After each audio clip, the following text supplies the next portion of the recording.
Canada is issuing new guidance for travelers heading to Cuba. Rising tensions have prompted a warning to exercise a high degree of caution. CTV's Robert Lothian has been speaking to Windsor travelers impacted by the news. Robert, what's behind this advisory exactly? Stephanie, long periods without power, trouble accessing medicine, and a shortage of gas are currently the realities of life in Cuba. Windsorites with planned trips that I spoke with say those conditions are more reason to go and help those who are in need. Unfolding uncertainty at a top Canadian travel destination. Unrest in Cuba is nerve-wracking for LaSalle's Chad Stratford. They're the most amazing people I've ever met. I would call them family. Developing deep relationships with Cuban residents he met more than 10 years ago, Stratford has been sending supplies to friends, including 86 pounds of chicken. I love seeing the pictures that they send me of them enjoying their meals, but the really sad part to see is them doing it in the dark.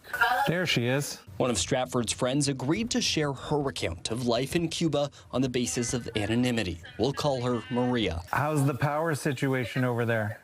We're having blackouts of sometimes 20 hours or 18 hours, sometimes 24 or more. With the electrical grid under strain, she says power is prioritized for resorts. Meanwhile, residents like Maria, a new mother, face limited access to the necessities. The problem is there's no medicine. You have to order black market and take antibiotics or any medicine for, I don't know, for fever or for whatever you need. Those conditions forcing a new travel advisory. Canadians being urged to exercise a high degree of caution in Cuba. I'm going. I think as Canadians, my personal belief is I'm called to help. And whatever that means to me, I guess we'll deal with it when we get there. Changing government guidance isn't stopping Windsor's Reverend Ron Dunn. He's moving forward with a planned trip to Cuba. I'm not going to let fear control my life. When folks who have it so much worse than me are calling for help, I think that's just our responsibility and our duty to go and help if we can. Travelers like Dunn are warned of petty theft in the country that largely relies on cash.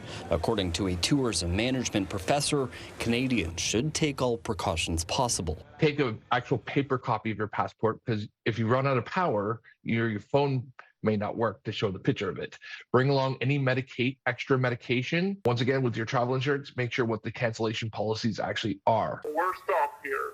As for Maria, she's hoping there might be a future for her family here in Canada.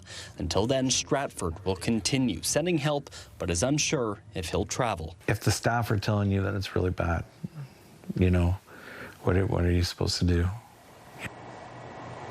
The government has not reached the point of telling Canadians to avoid travel to Cuba.